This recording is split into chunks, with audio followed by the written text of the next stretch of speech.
Last lecture, we talked about making deliberate word choices, strategic language, framing.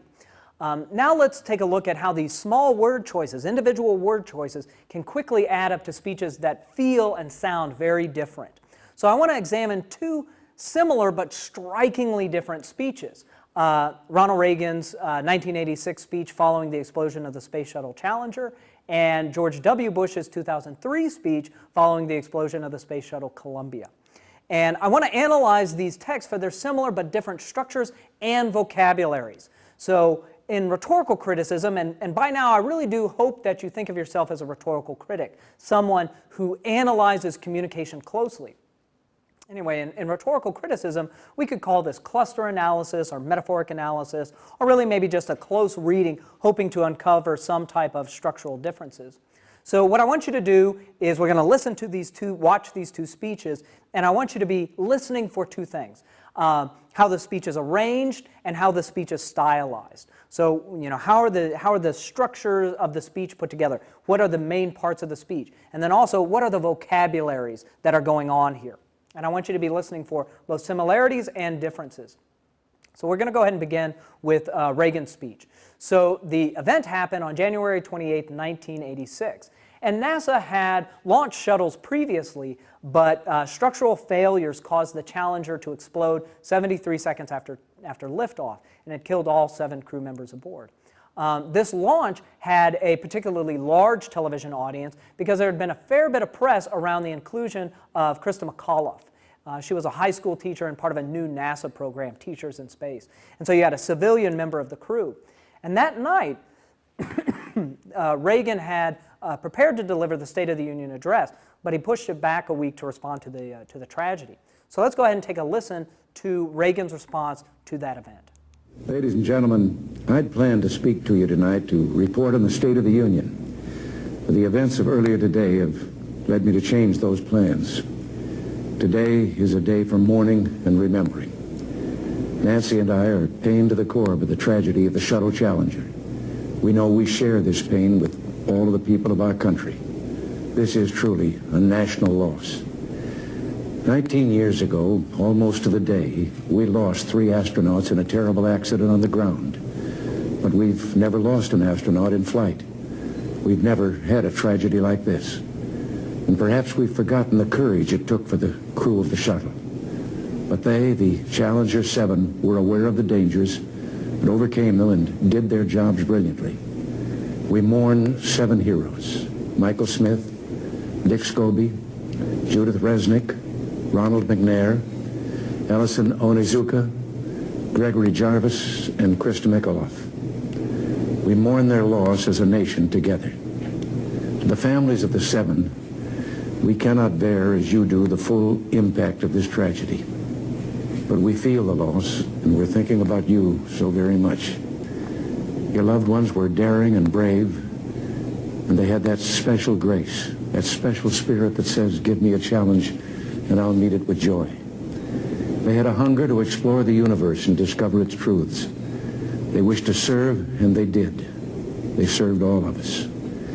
We've grown used to wonders in this century. It's hard to dazzle us. But for 25 years, the United States space program has been doing just that. We've grown used to the idea of space, and perhaps we forget that we've only just begun. We're still pioneers. They, the members of the Challenger crew, were pioneers. And I want to say something to the school children of America who were watching the live coverage of the shuttle's takeoff. I know it's hard to understand, but sometimes painful things like this happen. It's all part of the process of exploration and discovery. It's all part of taking a chance and expanding man's horizons. The future doesn't belong to the faint-hearted. It belongs to the brave. The Challenger crew was pulling us into the future, and we'll continue to follow them. I've always had great faith in and respect for our space program, and what happened today does nothing to diminish it. We don't hide our space program. We don't keep secrets and cover things up.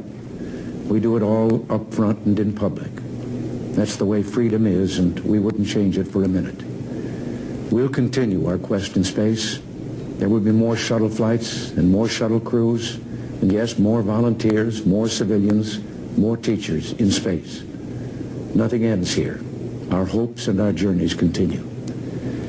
I want to add that I wish I could talk to every man and woman who works for NASA or who worked on this mission and tell them your dedication and professionalism have moved and impressed us for decades, and we know of your anguish. We share it. Here's a coincidence today. On this day, 390 years ago, the great explorer Sir Francis Drake died aboard ship off the coast of Panama. In his lifetime, the great frontiers were the oceans, and a historian later said he lived by the sea, died on it, and was buried in it.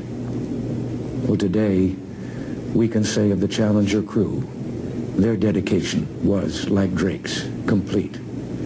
The crew of the Space Shuttle Challenger honored us for the manner in which they lived their lives. We will never forget them, nor the last time we saw them this morning, as they prepared for their journey and waved goodbye and slipped the surly bonds of earth to touch the face of God. Thank you. All right, so now we're going to shift and take a look at George W. Bush's speech following the explosion of the Space Shuttle Columbia. We'll watch this, and then in the next lecture, we'll go through and sort of analyze the similarities and differences between these two speeches. Now, the Space Shuttle Columbia was attempting to re-enter the Earth's atmosphere on February 1st, 2003. And there had been damage that happened to the shuttle on its launch, and this led to a catastrophic failure as it was attempting to come back down to Earth. And it killed all 7 crew members aboard. And then Bush addressed the country later that afternoon. So let's go ahead and take a listen to his response to a very similar tragedy. My fellow Americans, this day has brought terrible news and great sadness to our country. At 9 o'clock this morning, Mission Control in Houston lost contact with our Space Shuttle Columbia. A short time later, debris was seen falling from the skies above Texas. The Columbia is lost. There are no survivors. On board was a crew of 7. Colonel Rick Husband, Lieutenant Colonel Michael Anderson, Commander Laurel Clark, Captain David Brown, Commander William McCool, Dr. Kulpna Shavla, and Ilan Ramon, a colonel in the Israeli Air Force.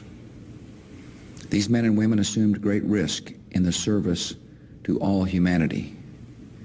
In an age when space flight has come to seem almost routine, it is easy to overlook the dangers of travel by rocket and the difficulties of navigating the fierce outer atmosphere of the Earth. These astronauts knew the dangers, and they faced them willingly, knowing they had a high and noble purpose in life. Because of their courage and daring and idealism, we will miss them all the more. All Americans today are thinking as well of the families of these men and women who have been given this sudden shock and grief. You're not alone. Our entire nation grieves with you. And those you loved will always have the respect and gratitude of this country. The cause in which they died will continue. Mankind is led into the darkness beyond our world by the inspiration of discovery and the longing to understand. Our journey into space will go on. In the skies today, we saw destruction and tragedy. Yet farther than we can see, there is comfort and hope. In the words of the prophet Isaiah, lift your eyes and look to the heavens. Who created all these? He who brings out the starry hosts one by one and calls them each by name. Because of his great power and mighty strength, not one of them is missing. The same Creator who names the stars also knows the names of the 7 souls we mourn today. The crew of the shuttle Columbia did not return safely to Earth, yet we can pray that all are safely home. May God bless the grieving families, and may God continue to bless America. So now that we've taken a look at both the Reagan and the Bush responses to a very similar national tragedy, what I want you to do is think through a little bit more the arrangement, similarity and differences, how they're structured in a very similar or different way, and then the style, the vocabulary. What's the language that's going on in the Reagan and Bush speeches? So please go ahead and think on that, and in the next lecture we'll move through our analysis of both speeches.